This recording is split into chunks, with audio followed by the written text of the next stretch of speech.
एक ऐसी कहानी जिसको आपके साथ शहर किए बिना नहीं रहा जा सकता। कल रात एक ऐसा वाकया हुआ जिसने मेरी जिंदगी के कई पहलुओं को छू लिया। करीब 7 बजे होंगे, शाम को मोबाइल की घंटी बजी। सर्दी ज्यादा होने के नाते मैं जल्दी घर आ गया था।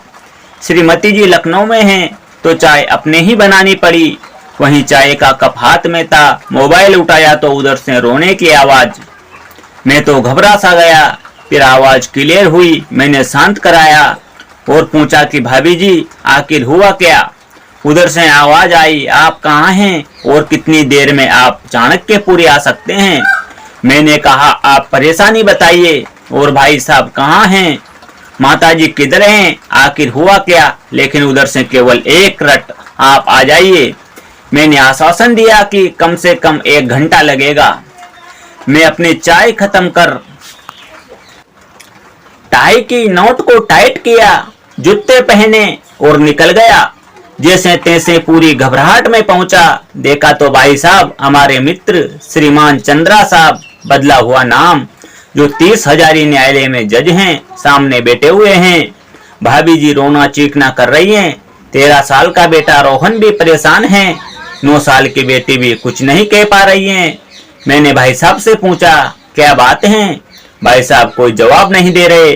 फिर भाभी जी ने कहा ये देखिए तलाक के पेपर, ये कोर्ट से तैयार करके लाए हैं, मुझे तलाक देना चाहते हैं। मैंने पूछा ये कैसे हो सकता है, इतनी अच्छी फैमिली है, 2 बच्चे हैं, सब कुछ सेटल हैं। प्रथम दृष्टि में मुझे लगा ये मजाक है, लेकिन भाभी जी का रोना और भाई साहब की खामोशी कुछ और ही कह रही थी। मैं सवाल कर रहा हूँ लेकिन भाई साहब कोई जवाब नहीं दे रहे। मैंने बच्चों से पूछा दादी किधर हैं। बच्चों ने कहा पापा 3 दिन पहले नोएडा के वृद्धाश्रम में शिफ्ट कर दिए हैं। मैंने घर के नौकर से कहा मुझे और भाई साहब को चाय पिलाओ। कुछ देर में चाय आई। भाई साहब को बहुत कोशिश की पिलाने की, लेकिन वो नहीं पिए और कुछ ही देर में वो एक मासूम बच्चे की तरह फूट फूट कर रोने लगे। बोले मैं 3 दिन से कुछ नहीं खाया हूँ। मैं अपनी 61 साल की माँ को कुछ लोगों के हवाले करके आया हूँ। पिछले 1.5 साल से मेरे घर में उनके लिए इतनी मुसीबतें हो गई कि अंबिका भाभी जी ने कसम खा ली कि मैं माँ जी का ध्यान नहीं रख सकती। हम लोगों से ज्यादा बेहतर ये ओल्ड एज हाउस वाले रखते हैं। ना अंबिका उनसे बात करती थी ना मेरे बच्चे। माँ मेरे कोर्ट से आने के बाद खूब रोती थी। नौकर तक भी अपने मन से व्यवहार करते थे।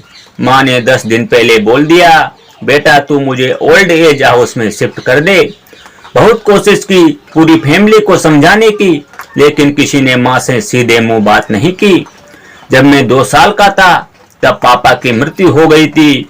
दूसरे के घरों में काम करके मुझे पढ़ाया, मुझे इस काबिल बनाया कि आज मैं अपनी सोच के मुताबिक जी सकूं। लोग बताते हैं माँ कभी दूसरों के घरों में काम करते वक्त भी मुझे अकेला नहीं छोड़ती थी। उस माँ को मैं ओल्ड एज हाउस में शिफ्ट करके आया हूँ। पिछले 3 दिनों से मैं अपनी माँ के एक एक दुख को याद करके तड़प रहा हूँ, जिसको उसने केवल मेरे लिए उठाया। मुझे आज भी याद है जब मैं 10 में के परीक्षा में अपियर होने वाला था, माँ मेरे साथ रात रात भर बैठी रहती। एक बार माँ को बहुत फीवर हुआ।